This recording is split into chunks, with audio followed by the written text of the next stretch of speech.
But Cortés didn't march alone. This is one of the most overlooked truths in history. He had allies, thousands of them. Now you see, the Aztec Empire wasn't universally loved. It ruled over many city-states, often demanding tribute, goods, labor, and yes, sometimes people. Not everyone was loyal, some were waiting for an opportunity, and Cortés became exactly that. Among his most important allies were the Tlaxcalans, fierce rivals of the Aztecs. They didn't see Cortés as a threat. They saw him as a weapon. Together they formed a force that grew stronger with every step toward Tenochtitlan. And then there was her, a figure often overlooked but absolutely crucial, a woman known as Malinche. She was more than a translator. She was the bridge between two worlds. Fluent in multiple languages, Malinche allowed Cortés to communicate, negotiate, and manipulate. But her role goes deeper than words. She understood the cultures on both sides. She saw the tension, the opportunity, the danger. To some, she is remembered as a traitor. To others, a survivor navigating an impossible situation. But one thing is certain, without her, this story unfolds very differently. As Cortés and his growing force approached Tenochtitlan, something unexpected happened. They were welcomed. Yes, welcomed. Moctezuma allowed them into the city. Think about that. One of the most powerful cities in the world, opening its gates to strangers whose intentions were uncertain at best. Why? Historians still debate this. Was it diplomacy, fear, belief, or a calculated attempt to control the situation from within? Whatever the reason, it was a turning point. At first, there was peace. Cortés and his men marveled at the city, the canals, the markets, the temples rising into the sky. Some accounts describe it as more impressive than anything they had seen in Europe. But admiration quickly turned into something else, control. But Cortés made a bold and dangerous move. He took Moctezuma hostage. Imagine the tension. The emperor, once untouchable, now a prisoner in his own palace. The balance of power shattered. And outside, the people of Tenochtitlan began to feel it. Something was wrong. Then came the spark. While Cortés was temporarily away dealing with another Spanish force sent to arrest him, his men, left behind in the city, made a decision that would ignite everything. During a religious festival, they attacked. Unarmed Aztec nobles gathered in ceremony were slaughtered. No warning, no mercy. The city erupted. The realization that these strangers were not gods, not allies, but invaders. When Cortés returned, he didn't find a city under control. He found a city at war, and the Spanish, vastly outnumbered, were trapped, surrounded by a population that knew every street, every canal, every hidden path. And for the first time, they were the ones trying to survive. Oh, in desperation, Cortés tried to use Moctezuma. He brought the emperor to the people, hoping his presence would calm them. But something had changed. The connection between ruler and people was broken. Accounts differ on what happened next. Some say Moctezuma was struck by stones thrown by his own people. Others suggest darker possibilities. But what is clear is this: the emperor died, and with him, any remaining chance of peace. What followed is known as La Noche Triste, the Night of Sorrows. Under the cover of darkness, Cortés and his forces attempted to escape the city. But they were discovered. What happened next was chaos. Aztec warriors attacked from all sides, canoes closing in through the canals, fighters striking from rooftops, bridges collapsing under the weight of retreating soldiers. Gold, once seen as a prize, became a burden. Many Spanish soldiers, weighed down by stolen treasure, drowned in the waters of the lake. It wasn't a retreat, it was a massacre. Cortés barely escaped with his life. For a moment, just a moment, it seemed like the Aztecs had won. But history isn't always decided by a single victory. Sometimes it's decided by what comes after. So, because even as the Aztecs fought with strength, strategy, and determination, an invisible enemy had already entered the city. Disease. Smallpox. It spread silently, relentlessly, through homes, through families, through the very heart of Tenochtitlan. People who had survived battles, who had trained their entire lives for war, were now facing something they couldn't fight, something they didn't understand. Within months, the population was devastated. Leaders died, warriors weakened, The structure of society began to collapse from within. And Cortés? He regrouped. He returned, not just with Spanish soldiers, but with even more indigenous allies, determined to finish what had begun. This time it wasn't a quick strike, it was a siege. But for months Tenochtitlan was cut off. Food supplies dwindled, water systems were destroyed. The once great city, engineered with brilliance, was now being dismantled piece by piece. The canals filled with debris.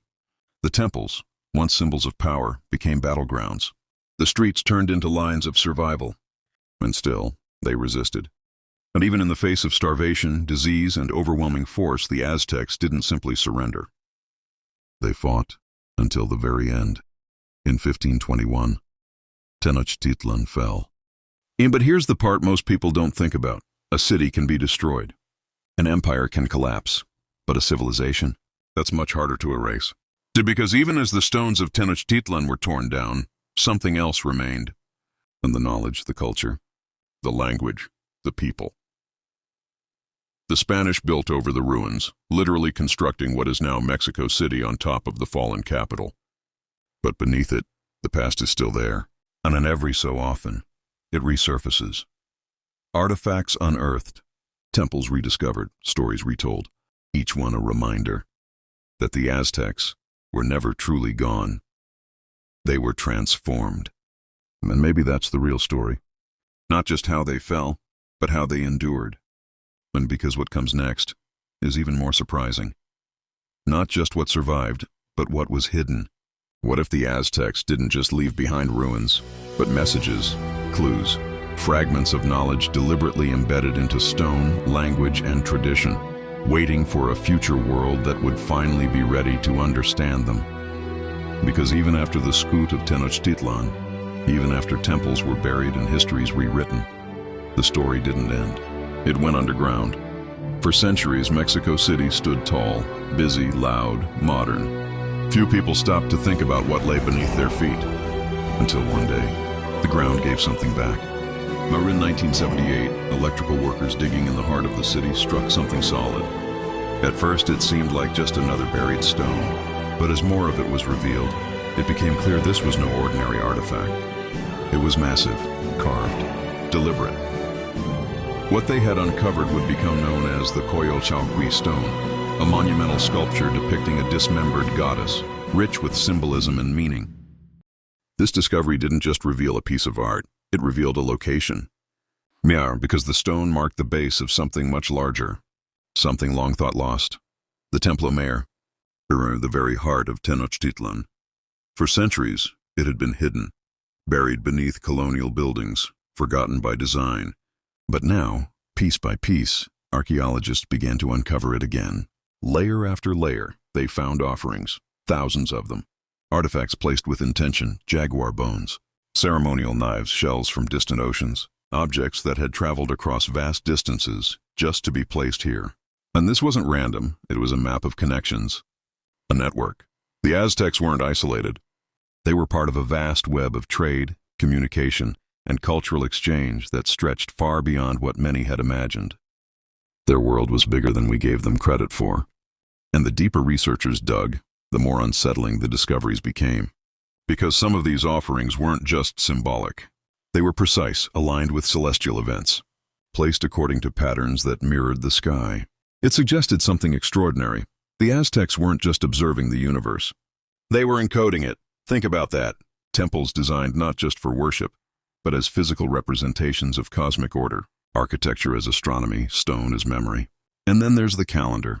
We mentioned it before, but what researchers have continued to uncover goes even deeper. The Aztec understanding of time wasn't just accurate, it was layered. Interlocking systems of days, rituals, and cycles, so complex that even today, scholars are still decoding their full meaning. The famous sunstone isn't just a calendar, it's a philosophy carved into rock. A warning, a reminder. It tells of previous worlds, ages that existed before ours, and how they ended, destroyed by jaguars, by wind, by fire, by floods.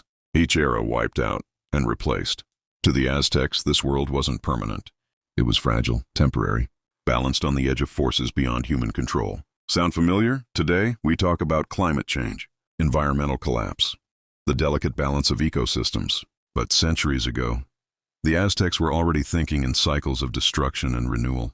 And then there's something even more fascinating, their philosophy of existence. Unlike many modern systems that chase happiness as the ultimate goal, Aztec thinkers believed something different. They believed life was inherently unstable, unpredictable, even slippery. Instead of chasing constant joy, they focused on something they called a rooted life. A life grounded in purpose, discipline, and truth. Not perfect, not easy, but meaningful. They even had a metaphor. Life is like walking on a narrow, slippery path. You will fall, you will struggle, but what matters is how you keep your balance. This wasn't just abstract thinking. It shaped their education, their society, their daily lives. Children were taught resilience, not comfort. Responsibility, not entitlement. Connection, not isolation. And in a strange way, that mindset feels incredibly modern.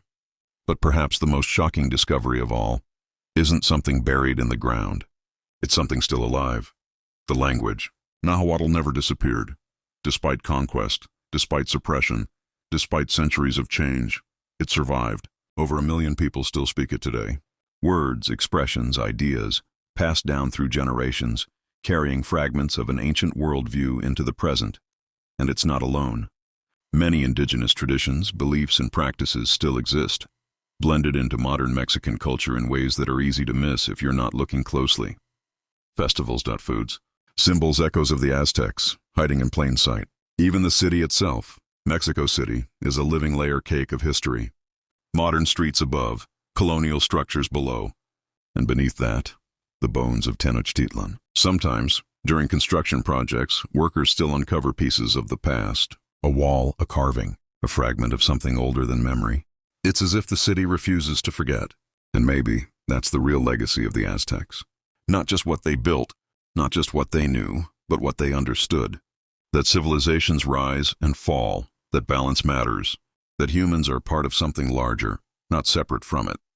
For a long time, their story was simplified, reduced to a single narrative. But now, we're beginning to see the full picture. A civilization that mastered its environment, that fed hundreds of thousands through innovation, that mapped the skies and encoded time, that asked questions we're still trying to answer today. And maybe the most powerful realization of all is this. They weren't as distant from us as we think. Because their ideas, their influence, their legacy, it's still here.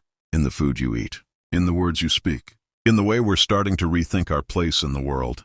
So the next time you hear about the Aztecs, don't just think about how they fell. Think about what survived, because sometimes the most important parts of history are the ones that refuse to disappear.